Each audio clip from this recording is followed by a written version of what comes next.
Coming up on our 100th episode of the Social Hour, it is a star-studded event, people. We've got Instagram, we've got Foursquare, Vimeo. Who invited Groupon? All that and more coming up next.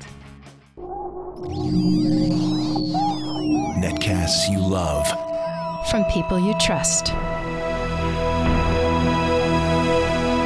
This is Twit. Audio bandwidth provided by the new Winamp for Android, featuring wireless sync and one-click iTunes import. Now with free daily music downloads and full-length CD listening parties. Download it for free at winamp.com/Android. Bandwidth for the Social Hour is brought to you by CacheFly at CacheFly.com. This is the Social Hour with Sarah Lane and Amber MacArthur, episode 100, recorded February 28th, 2013. This episode of the Social Hour is brought to you by Warby Parker Eyewear. Get boutique quality, classically crafted eyewear at revolutionary prices. For a free home try-on of 5 stylish frames of your choice, plus special expedited delivery, go to warbyparker.com and use the code SOCIALHOUR. Hey everybody, welcome to another episode of the Social Hour, but not just any episode. This is a very, very special 100th episode of the Social Hour. And from Twit World headquarters in Petaluma, California, I'm Sarah Lane.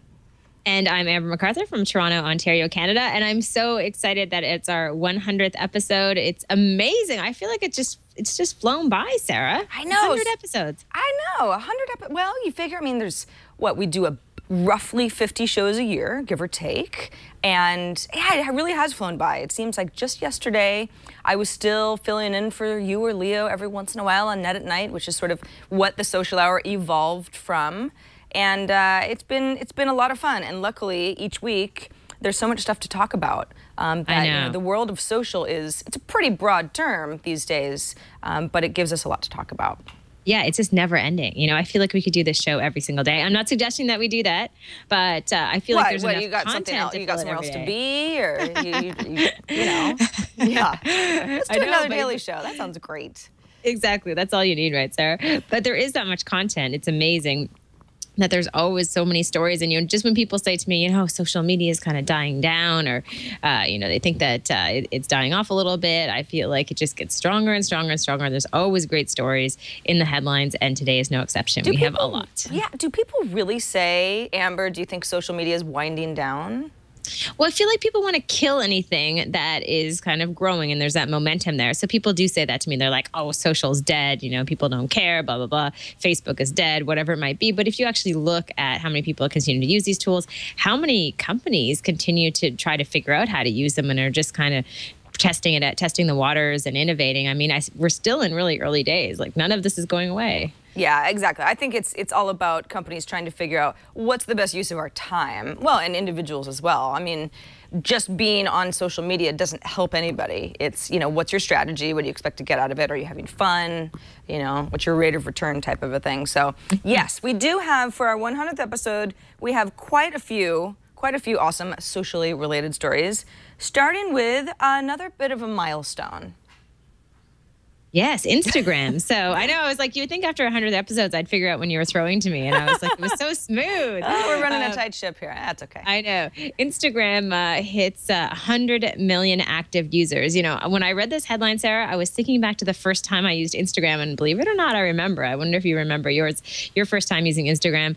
And I was in Los Angeles, and I was writing a story about it for our national newspaper. And I was playing around with the app. And the first thing that went through my mind, because I took a picture of myself, I was sitting by the pool. I had no makeup on, and all I kept thinking when I added the filter was, oh my gosh, this is amazing because I can take away all of like the bags under my eyes because I can add these great filters.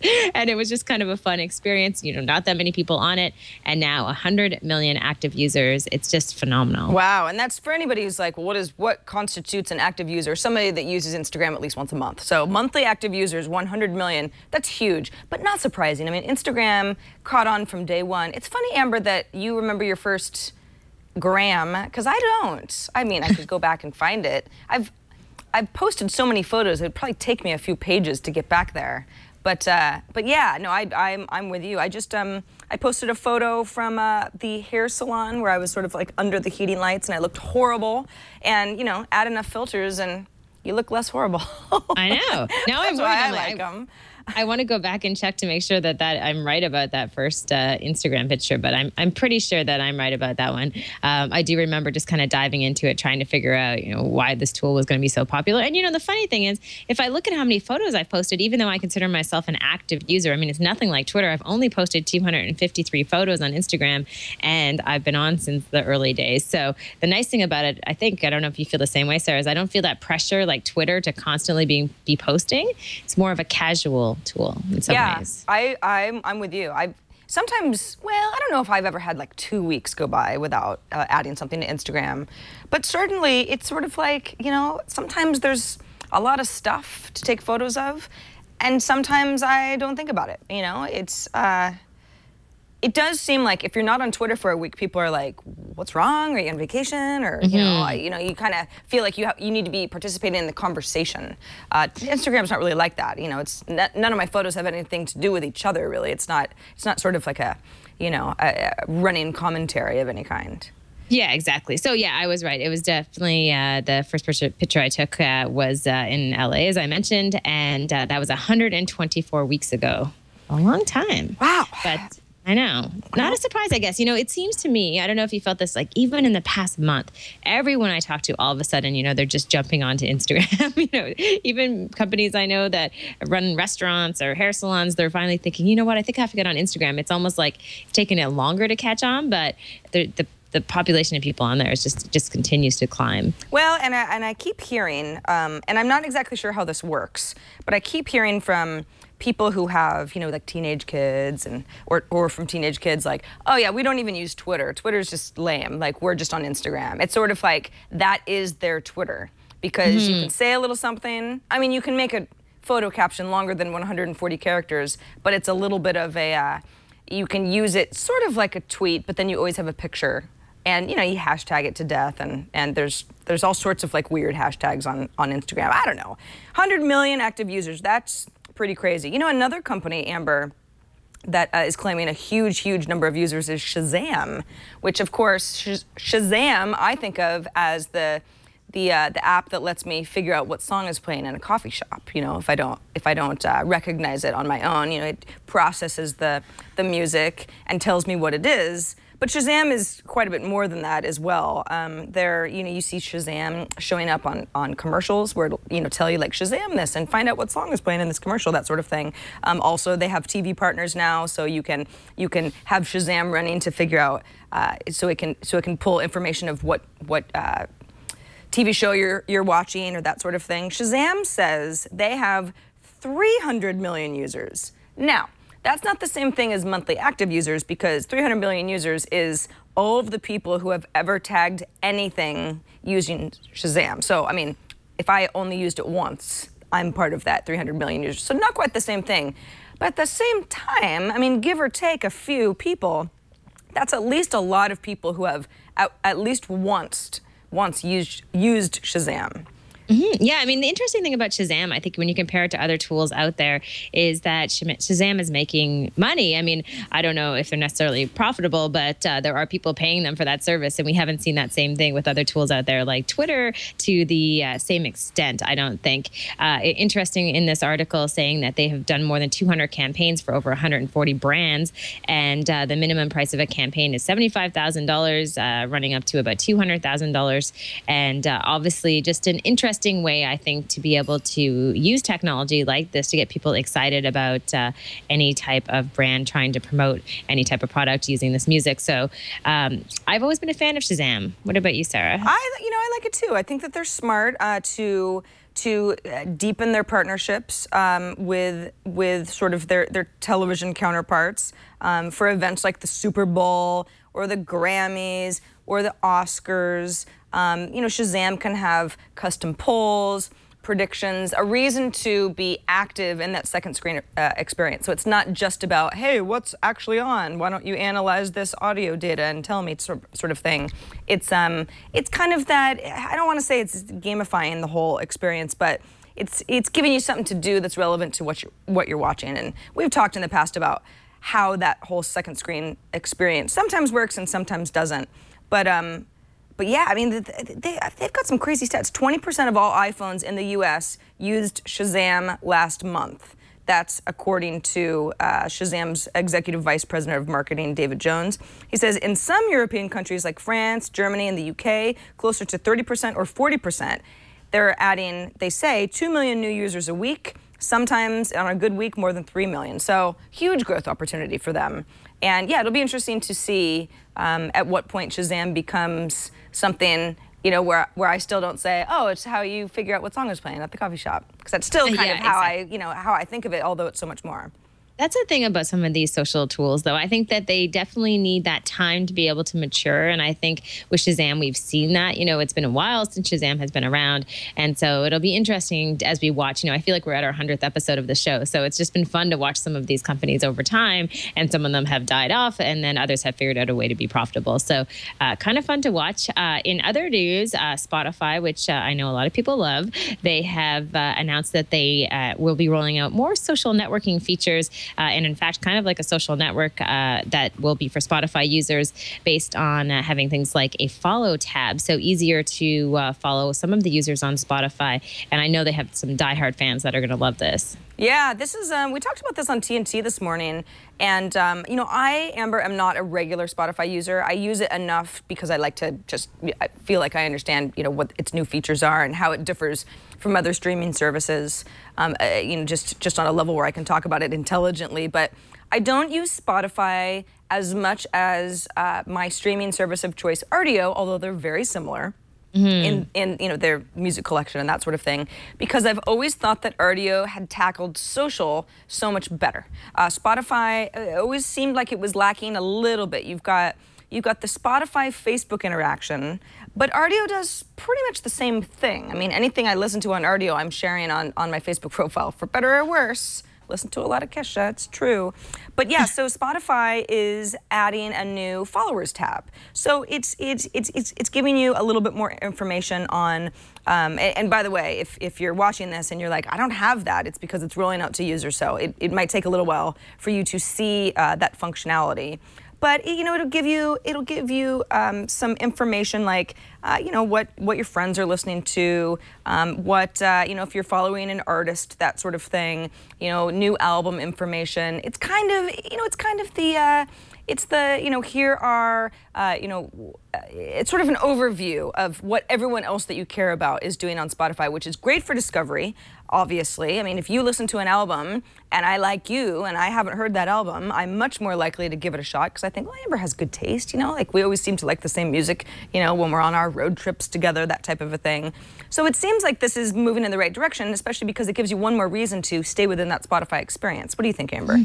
Yeah, I would agree with that. I mean, I think also what's interesting, and they mentioned this on the article from the Next Web, is the ability for users to potentially interact with artists. So I'm just reading one of the paragraphs here talking about how friends and musicians are now tightly integrated together and could potentially interact with each other. Their words here exactly saying recreate a bit of MySpace's old magic in the days that you could do something like that. But I think this is also an interesting thing. Do they even want to say MySpace? I know. It hurts me. It pains me when they say that. And then I'm trying to think back to the early days of MySpace, and I guess that is true. You know, bands would go on there and they would actually connect with their fans, you know, not a PR person, but the actual musician. And I mean, neat to see if this is also happening on services out there like Spotify. So I think all the social integration features make perfect sense for a service like this. And like you, Sarah, I actually don't use Spotify, but have been an Rdio user too. But cool to see some of the stuff roll out for Spotify users. Yeah, I think so too. And you make a good point. I mean, interacting with a band or a musician or an artist, that sort of thing,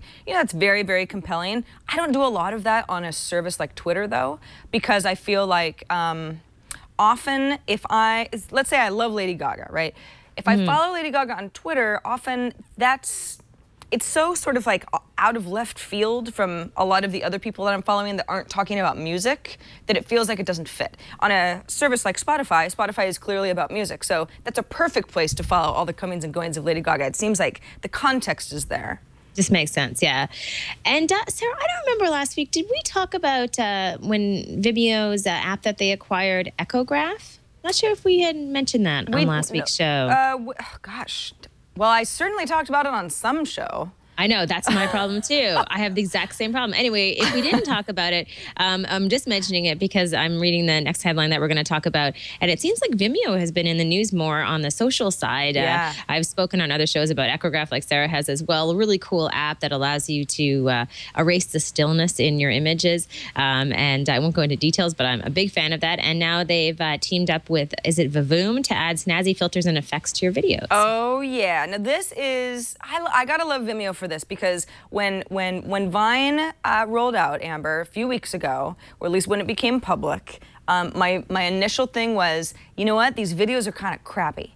And if you want to call it the Instagram of video, you're going to have to get yourself some cool filters. Now, there are obviously other apps that will allow you to take video and run it through some sort of filter, you know, a cartoon filter or a, you know, old-timey filter or that sort of thing. It's not as if that doesn't exist, but not really on these social networks that have all this hype. Vimeo teaming up with Vivoom to add filters to your videos is really smart, because Vimeo is already a place where people are posting a lot of high quality videos, you know, creative stuff, music videos, kind of artsy fartsy type of things. So to be able to add a filter that gives it, you know, sort of, you know, kind of a little bit of a sepia feel, or helps maybe smooth out some of those bags under the eyes type of things that we love Instagram for, makes perfect sense to me. And if you know, for anybody who's watching our video feed, the filters can be really, you know, it really stylizes something that otherwise is like, yeah, you know, camera phone photo type of a thing. I love this. I think this is really smart. And I think, you know, it puts Vimeo in a different light for me, because there was a point with me where I was thinking about Vimeo more as a service that would always be just sort of exclusive for people who wanted to do high-end videos and filmmakers, aspiring filmmakers, but wouldn't really become a service that went out there to the masses. But it seems like with these two recent announcements that they finally have an opportunity to get out there to a more general audience that will love these services, and it kind of gives them that hip factor. And I hope they continue to do stuff like this, because it's very cool. I agree. You know, Amber, while we are talking, because the news never stops, there is and by the time a lot of you see this, well, actually by the time all of you see this, it's going to be a good 24 hours after we posted this show, because we're actually shooting the show a day early for reasons that are not important. Facebook has acquired a company called, Facebook is acquiring Atlas Advertiser Suite from Microsoft. This is interesting. After weeks of speculation and leaks, Facebook today announced it would buy the Atlas Advertiser Suite away from Microsoft. The Atlas team will stay in Seattle, but Facebook plans to invest in back-end scaling for better measurement to help advertisers close the loop and understand how their spend earns them money. This is really smart on Facebook's part. I mean, Facebook is all about figuring out how to monetize, particularly on mobile. And I'm not super familiar with what Atlas Advertiser Suite does that's better than some of its competitors, but this is priced to be less than 100 million. So, you know, I mean, this is very interesting. Yeah, it's a big deal. You know, I just got an email about this as well, and it's kind of hitting some of the different sites. And it looks like, based on some of the recent news that's come out, just explaining what Atlas does. So they let advertisers, like you mentioned, plan campaigns, buy ads, measure their impact across the web, including on Facebook and other social platforms. So I think you're right. It makes perfect sense for Facebook to team up with a company like this. And as the TechCrunch article says, and I don't think I could say it better, but basically kind of closing the ad spend loop for companies out there. So interesting to see this happen. No word on exactly how much they paid for it, but like Sarah said, less than $100 million, and could be in a range of anywhere from 30 to 50. Who really knows? And I'm sure those details may or may not come out. Yeah, exactly. All right, well, back to our regularly scheduled news section. Foursquare has teamed up with Visa and Mastercard. Isn't that right, Amber? Yeah, this is kind of interesting. You know, a friend of mine, I don't know if we've had him on the show, Doug Stevens. He's a retail expert, and he's gotten me so much more interested in social as it applies to the retail space. So I'm following stories like this a lot more closely, and this one is kind of neat. So we've talked before about Twitter, for instance, having opportunities for advertisers to come on board. You get discounts if you're buying from certain companies using credit cards. Well, now Foursquare has partnered with Visa and Mastercard to give discounts when users shop. An example of this is right now there's a special at Burger King that if you check in and you spend $10, you can save $1 using this new feature. So I think more and more this just is going to make sense for a lot of these companies. And Sarah, I know in the early days when we talked about Foursquare, we'd always talked about the opportunity was there for for companies to have deals like this, but it never really materialized so much in the early days. But now we're seeing this kind of left, right, and center.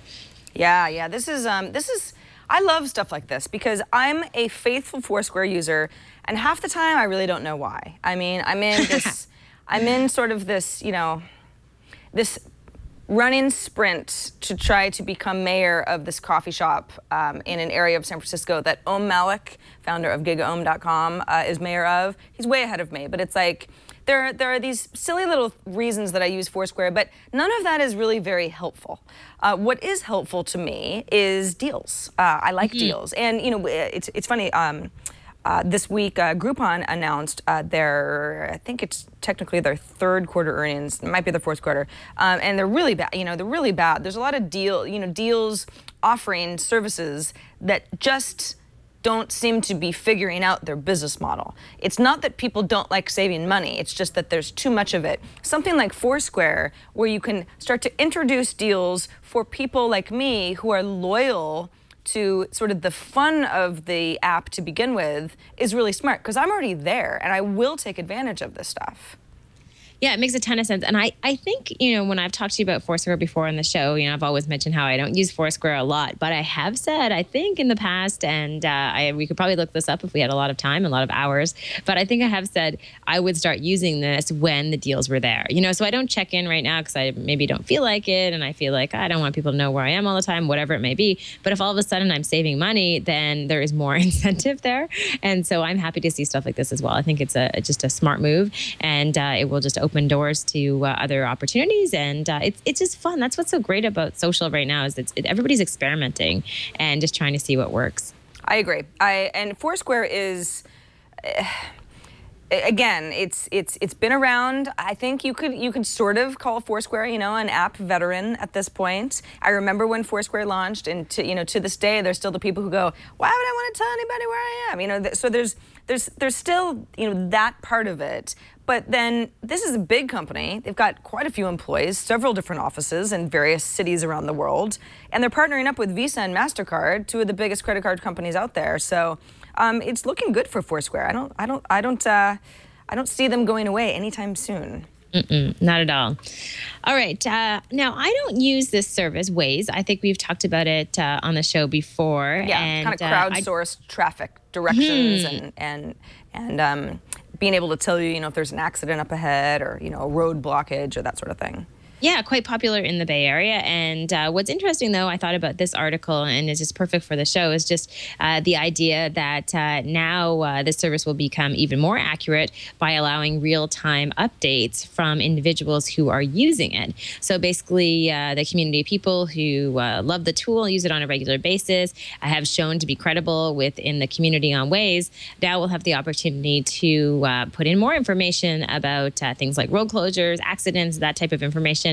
So all of a sudden, traffic reports become less about that one person who's sitting in a TV newsroom trying to figure out everything for everyone in a big city, and more about individual pockets of people. So perfectly social, and I think, again, just a tool that shows the power of technology like this. I'm trying to figure out what exactly they're doing differently, because that's sort of the whole point of Waze, is to be able to give real-time updates on road closures or a flood or some sort of a detour. It sounds like, I guess they're giving you more sort of tools to provide more information on these updates. They can say how long they anticipate like a road closure lasting, or maybe some gridlock, that sort of thing, and that maybe the algorithm is getting more intelligent. I love Waze. I think Waze is a very, very interesting company because it's sort of like, I guess it's a little bit like Wikipedia. That's not a very good comparison, but obviously Wikipedia is something that the community is it's sort of a the hive mind, right? The community is all able to add information to any Wikipedia entry, and it's a little bit like that with Waze. I mean, it's like, is there traffic? Well, I mean, if I'm sitting in it, it exists, and that's something that I can tell Leo about if he's 15 minutes behind me and we're friends on Waze, or even if we're not. So yeah, that's pretty cool. It's it needs a little bit of, I think, UI polish. Leo and I both were like, it's not really the most good-looking traffic app out there, but I mean, it's pretty accurate. So. I'm glad that it's getting smarter. Yeah, I mean, I think they're trying to push more towards real time. Like, even though people could add that information, it just seems like they're pushing to get people to add that really much more quickly maybe than they ever have before. Of course, I have to bring this up because I think I immediately love it. But then I think about safety concerns with people feeling that pressure to be like, I'm going to be the first to spot this congestion and then sitting on their phones in their cars. Obviously not the safest thing to do. Nonetheless, hopefully they'll figure out a way to make it safer. Yeah, that's always been my issue too, is especially...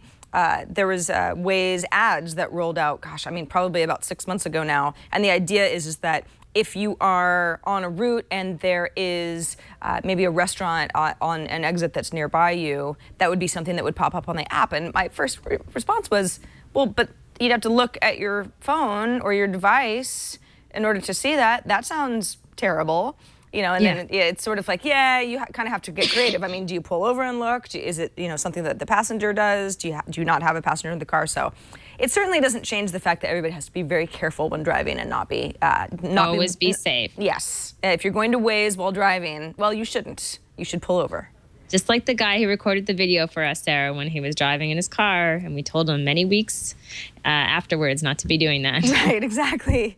Come on, we want you to stay with us and watch the show each week, so do not hurt yourself. A quick reminder that, like I said, we are taping the show a little bit at a strange time this week, but normally we record the Social Hour live every Friday at 4 p.m. Eastern, 1 p.m. Pacific. Amber and I kind of love that time of day and that day of the week because it's Friday. You're kind of ready to talk about all the social stuff that happened over the last week, and we try to keep it as fun as possible. If you ever miss a show, or if you want to go back and check one of the links to a story that we talked about or anything like that, you can always go to twit.tv/TSH. That is our show page. That's where all of our archives live. All of the information you need to subscribe to our show, video or audio feeds. If you spend a lot of time in your car like I do, and you can't always watch, but you like to listen, we love to have you. And of course, each of our episodes is there. We've got that video embedded right there on the page when you do have time to watch. And all of the stuff that we talk about is listed in our link section on every episode page down there at the bottom. So you can always follow along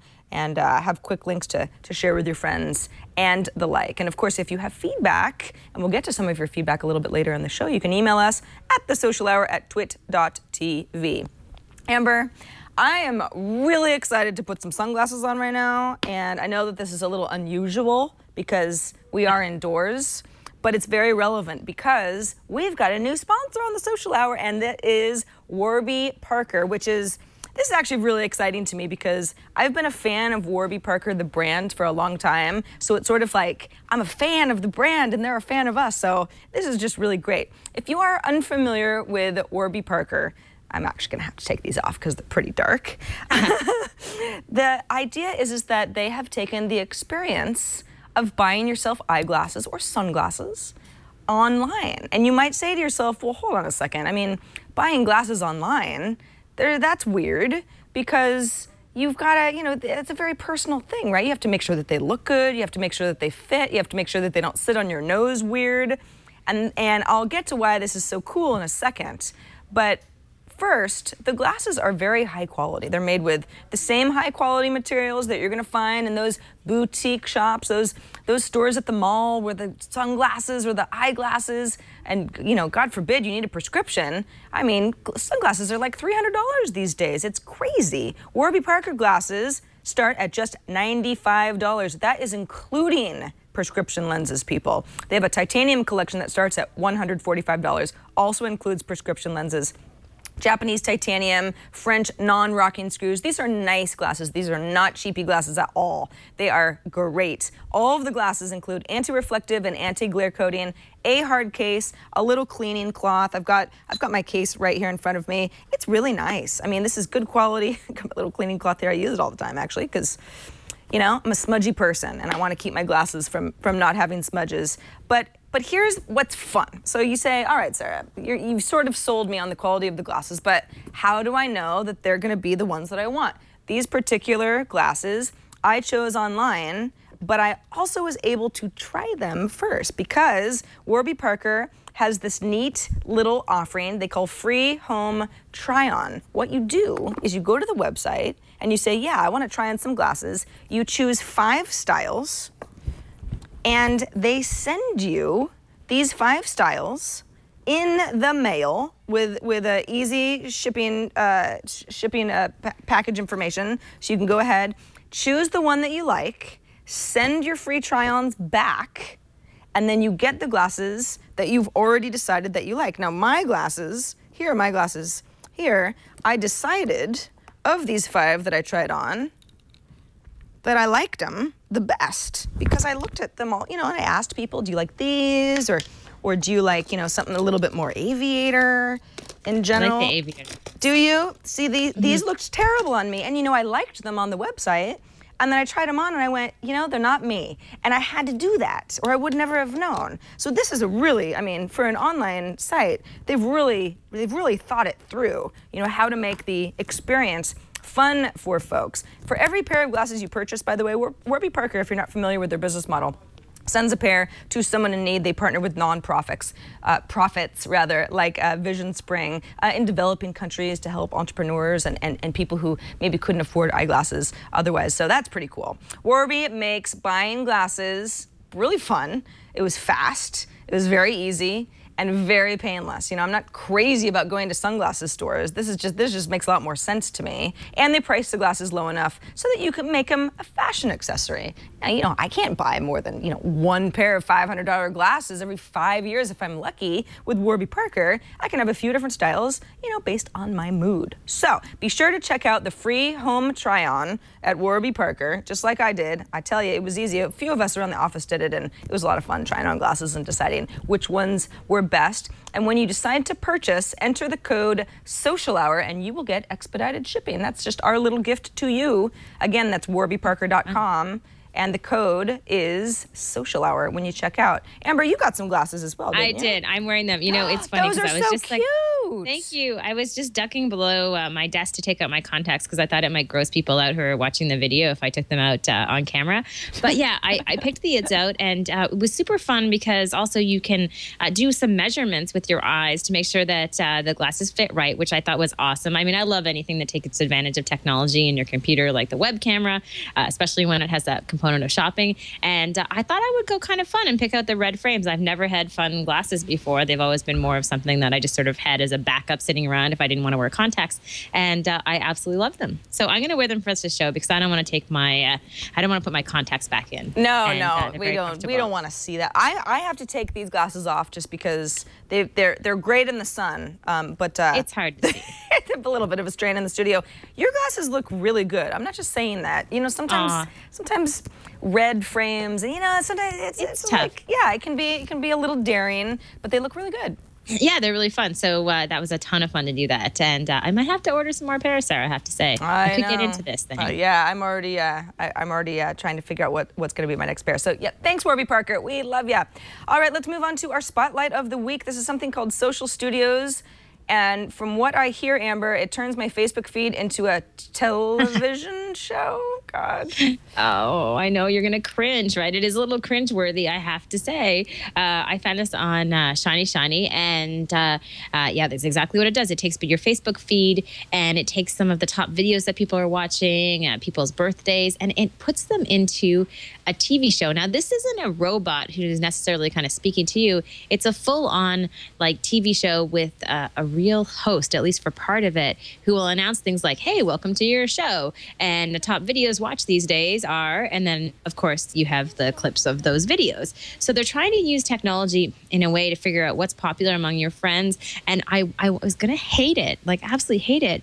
But it's an interesting idea. I mean, it's a little sexed up for me, but nonetheless, it could be fun if it was done in the right way, maybe. Well, I mean, this is sort of like, okay, so we're looking at a cute girl who's on, it looks like a bit of a, Entertainment Tonight type of a set, or, some sort of a entertainment-focused show.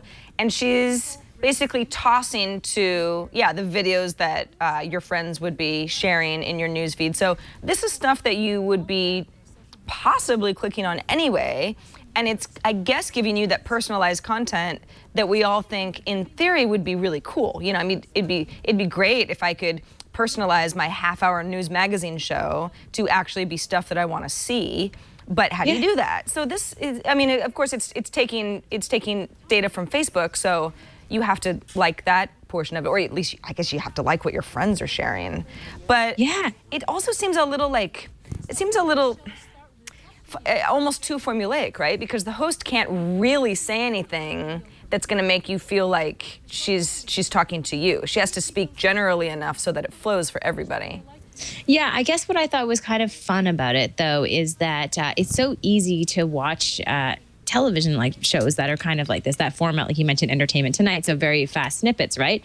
So I just imagine, maybe this isn't the answer, but that idea that instead of like sitting and sifting through my Facebook feed, that it could be compiled together into like a 5-minute show that I could put on while I was getting ready in the morning. I mean, I'm more interested in what my friends are doing than what Lindsay Lohan is doing. So in that respect, I thought it's kind of a fun concept because the data's there, like you said, right?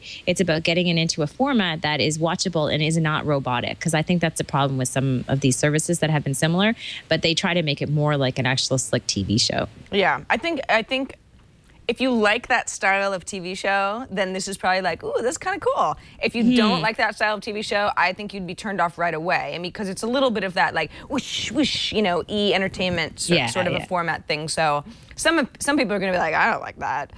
But I kind of like the style. So, yeah, it's very easy. It's very easy to consume, right? It's simple, it's fast paced, and all of those other things. So, they could be onto something here, perhaps. Yeah, well, kudos to them for giving us a personalized show from our Facebook feed. Who would have thunk even a year ago that we would get to that point?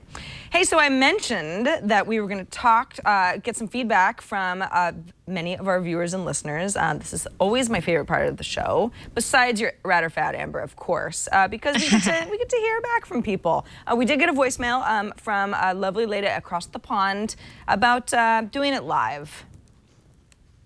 Hi Sarah and Amber, my name is Marie and I'm calling from England. I was just wondering if you or any of the Social Hour viewers have any tips for live tweeting at an event. My company has a famous guest speaker coming to give a presentation and I've been asked to live tweet it from the corporate account. Thanks for your help and love the show. Well, great question. It is a good question. It's funny, Amber. I actually participated in a live tweet, sort of like a moderator chat session earlier today, and it wasn't twit related. It was for an interview that I had done recently with a Forrester analyst on the concept of big data, and I have to say it was disorganized because Twitter is a hard place to have a conversation with a bunch of different people, always has been. I mean, there's message threading and that sort of thing, but I've always found it really disjointed. Do you have tips for Marie on live tweeting and how to make that compelling if they've got, so she didn't say who it was, but some, person that's, in a celebrity sense that's going to be involved with her company? Yeah, I totally agree. It can be a little bit messy when you try to do it. And I've been to enough events and I know, it can be good for some people and then overwhelming to other people who are following you and don't want to follow along.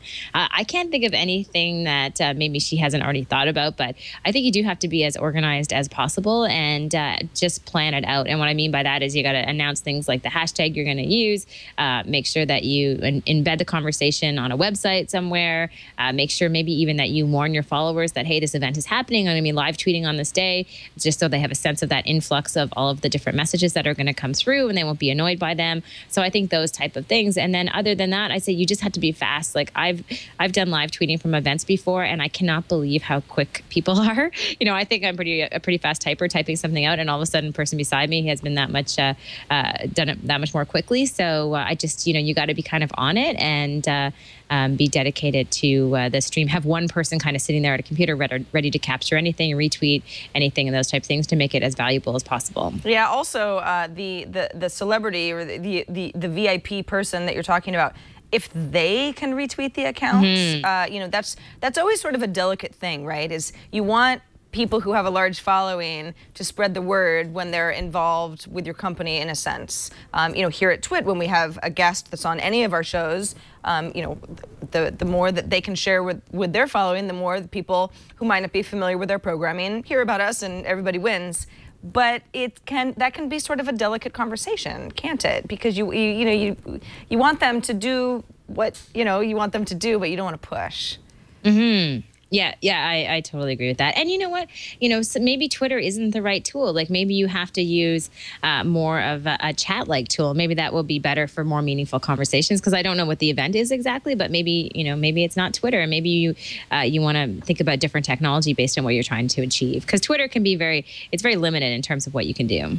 It's limited, yeah. It's limited by if you've got a thought, you've got to figure out how to compact it, or you have to say like this is tweet 1 of 4 type of a thing, and you know continue your paragraph. And I think something like Google Plus makes a lot more sense. Maybe you use Twitter as a place to just broadcast that, hey, this conversation is going to be happening over here, or even like a live blog type of a thing. But Maria, hopefully we've given you at least some options and some stuff to think about.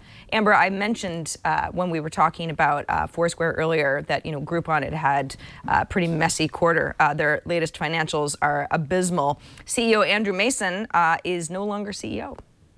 This just in, yeah, during the show. Again, you guys are going to see this and you're going to say, that's day-old news, but it was live right now when we were taping the show. Yeah, it's happening now. It's crazy. Huh. Yeah. It's very interesting. Crazy day for social. Groupon. It is. All right, we got a couple of emails, and they contrast each other very nicely. Do you want to read the first one, Amber? I'll take the second one. Okay, so I'll do the one from Tom. Does that make sense for you? Yeah, do the one from Tom. Okay, so Tom says, I enjoyed watching episode 99 today. In your segment where you had your YouTube video guest talk about talking to camera, of course, that was Steve Garfield, I was reminded of all the exercises I did for my high school public speaking class. One of the tasks that I took on for that was speaking from an outline instead of a script. These are the points I want to cover, and I can do those in a more natural voice while looking at my audience. If I am just occasionally glancing at my notes to make sure I have said what I want to say. Just my 2 cents on that subject. And this is from Tom from Anaheim, California. A very good tip. I mean, I think that does take practice. Some people aren't comfortable with that, but I'm a huge fan of just having bullets that I want to hit. And I think that's a smart way to be able to talk to camera if you're comfortable enough getting to that point. And just make sure that you have your notes nearby and you're not reading them too much. That's how I will add to that. I agree. When I first started doing TV, Amber, back in the Tech TV days, I was terrified, and it was really, really difficult. And what I wanted to do was just write out, everything I wanted to say verbatim. And my boss made me only use bullet points because he wanted me to know what I was saying. He's like, you have to you want to talk to the audience and you're sort of showing them how to do something, right? Like I was like really into registry edits at one point. So it's like, these are the steps. And if you just write it out and you talk, you're going to sound like a robot. And the whole point is to not just make people believe that you know what you're talking about, but it forces you to speak in your own natural language. And that's really helpful, especially for our line of work. And I agree with Tom. I think that it keeps things feeling very real and genuine. On the flip side, we got another email from Lance who says, speaking of social video formats, I am sensitive to you girls using the word like way too much. We were like watching them. I was like talking to this person. He says, seems like this is something the younger generation, especially females, has an issue with. You also say I mean a lot. He says, in fact, all the hosts on Twit have problems flowing their sentences without adding I mean between thoughts. He says, one more, try to practice not ending sentences in so. I didn't know we did that, but okay. The content and netcast format on Twit TV is amazing compared to traditional broadcasts. It's so easy to be critical, and I know that I would probably not have the on-camera composure that many of you have. That said, do yourself a favor, replay episode 99, and count the likes. Lance. Could be a drinking game, Sarah. I know. Let's make it fun. Well, Lance has a point. But that's sort of part of this whole, we don't have a script here, Amber. We've got little bullet points. We know what we want to talk about in general on the show. And the rest of it is just the way we talk, good and bad. But I think that there's the authenticity that I wouldn't want to get rid of. I think, too, now I'm very sensitive of every single word that I say. I know. But I think also because we do have an hour and most Twitch shows, you know, they're not necessarily exactly to time. You're just more comfortable in letting things be a little looser. Whereas if you're in traditional TV, like I do TV hits all the time. I know, Sarah, you've done a lot of TV in the past, and you know you have to get rid of those extra words. But we all have words that we use as crutches. I mean, I think I've mentioned in this before, I used to say actually all the time. Actually, like every fifth word. And I think you go from one crutch to the next one. But it's always good to know and good to watch yourself back and see what you do. A lot of that could be irritating. So I'll be watching 99. Me too. Not really. I don't like watching myself. No, I will. I will for you, Lance. Just this once. Hey, we got a video, Amber, from Laura Killian, who I know that you you have a working and a personal relationship with her. I do. So she is my co-host on Command N, so the video podcast that we've done forever. And she stepped in to be a co-host on that show, I think about a year or two ago. And she's fabulous, so into social. I think she's watched almost every episode of The Social Hour. I don't want to steal her thunder in this video, but she is also dating my brother, who is also a co-host. So yes, it's sort of all in the family, and she's awesome. Well, she sent us a nice video. So Laura, you're cute. Take it away. Hi, Amber and Sarah. This is Lara calling in from Halifax, Nova Scotia to say congratulations on reaching the 100 episode milestone for The Social Hour. I've seen most of those episodes and I'm looking forward to the next 100, so keep up the good work. Oh, you're the best. Thank you. That is so nice. Yeah, she's awesome. Very cute. Like I said, your brother's a lucky man. He is. And she, honestly, I feel, you know, when I'm talking to her, I feel as much as I'm into social, I know that she's into it even more so. And almost from an academic standpoint, I mean, it's really interesting talking to her because it's like she studies some of the news that's happening. And she really has a good handle on what's going on in the social media space. So always fun. And you know what, Sarah? I love getting videos from people. It's just awesome. It kind of rounds out our show, right? It definitely does. Speaking of videos, the Oscars, the Academy Awards, for anybody who's not familiar, it's those Hollywood, I don't know. I don't know what you want to call it. I love it. Some people don't like award shows where actors pat each other on the back. It's one of my favorite events of the year. And there was sort of a breakout star of the Oscars over this last year. Yeah, definitely. And Jennifer Lawrence is that breakout star. And it wasn't necessarily just Jennifer Lawrence at the Oscars that night. She did have that fall, but some of the interviews she did afterwards as well. I've seen clips of her where she ends up chatting and flirting with Jack Nicholson. Well, now there are, of course, Jennifer Lawrence Oscar memes and poses where she's, you know, maybe she's fallen down on the steps right before she's accepting her award. And the list of things goes on and on. She's so charming and so adorable. I haven't seen any of her movies, but she's pretty cute. I've enjoyed kind of watching some of the clips of her being interviewed and making reporters look not so smart. Oh, I love her. Yeah, she's great. She's breath of fresh air, I guess, is maybe what comes to mind, because you get these actors and actresses. I think this is the reason that people go like, oh, Hollywood stars, you know, because they take themselves really seriously, you know, and there's this method acting, and oh, I lost so much weight for the role, and oh yes, oh my job. And Jennifer Lawrence is just kind of like, yeah, I fell because I'm wearing this ridiculous dress, and you know, I'm really happy that I got Best Actress, and I'm really young, and you know, I mean, she's really adorable, but she kind of comes across as like a really normal person, and so everybody likes a normal actor, even as beautiful as they are, wearing, you know, something really expensive, accepting a big gold statue. Yes, and of course, being turned into a meme. That's when you know you've really made it. It has nothing to do with the statue she received, Sarah. She's been turned into a meme, so she's reached that level of importance, at least on the internet. But that's been kind of fun. You know, none of them I've seen have been really mean or anything like that. No. But just more poking fun at her, kind of, you know, like she's a little bit aloof, right? And it's just been fun to kind of watch her, and she's very, very well liked. So hopefully she stays in that position for some time now. If anybody finds a Jennifer Lawrence Oscar meme that we simply must see, you have a few different ways that you can get a hold of us. You can write us at thesocialhour@twit.tv. You can leave us a voicemail, as Marie did, at 2626-SOCIAL. So that's 2626-SOCIAL. Or you can record a video, upload it somewhere, like Laura did. I think she sent us a YouTube. Yeah, it was, she just put the video on YouTube, sent us the link so we don't have to open an attachment and we can see your smiling face. And thanks to everybody in advance for all of your great feedback. I know that you're going to give us some over the next week. All right, Amber, it is time now, as we wind down the show, for your Rad or Fad. All right. And before I say that, because I know Laura, it's Laura, not Laura, and I just have to tell you that, Sarah, in case she writes us in. Did I say Laura? Because I know it's Laura. Laura. Okay, you might have said Laura. I'm just letting her know because now I know that we have to be careful about what we say. Now I'm on edge. No, it's true. I know another Laura who... it's probably a very common mistake people make, but she's there's no you, it's different name. I know, so it is. I am sensitive to the Laras out there. Okay, so now this is just weird, and I haven't tested it out because I don't want to, because I think it's kind of bizarre. For our Rad or Fad this week, I wanted to talk about a service called Star Pilot. And you know what? I'm going to be totally honest with you. I don't even know if it's real. I don't even know if it works.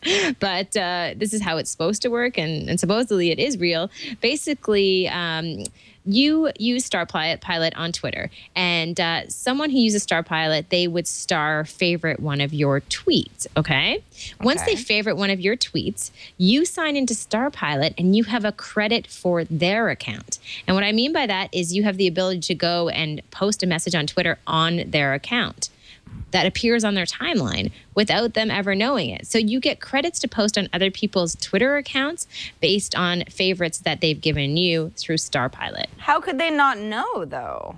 How could they not know that you've tweeted from their account? Well, they would know. They wouldn't have to approve it. I think that's what I'm trying to say. Okay, right. So it's just bizarre. I don't even know where I found this. It's not like it's getting a ton of attention. It's kind of a weird site. It's like, it's just weird. Sort of strange. And I know that we like to test things out on the social hour because obviously we want to make sure that things are, interesting that we mention. But on the other hand, I didn't really want to sign up because I don't really want to give anyone the ability to do that, to post on my timeline. Well, you've got to authorize Star Pilot. So I guess, I mean, obviously, if I authorize Star Pilot and you don't, I can't just tweet on your account. No. You both have to be using it, right? So you have to be, you have to have a mutual consent as far as being involved in the Star Pilot process. I don't even know why you would ever want to do this, Sarah. Well, I think the idea is if I really like the sort of tweets that you are sending out on a regular basis, then I might like you to speak for me. And then there's a little bit of like, well, what would she say?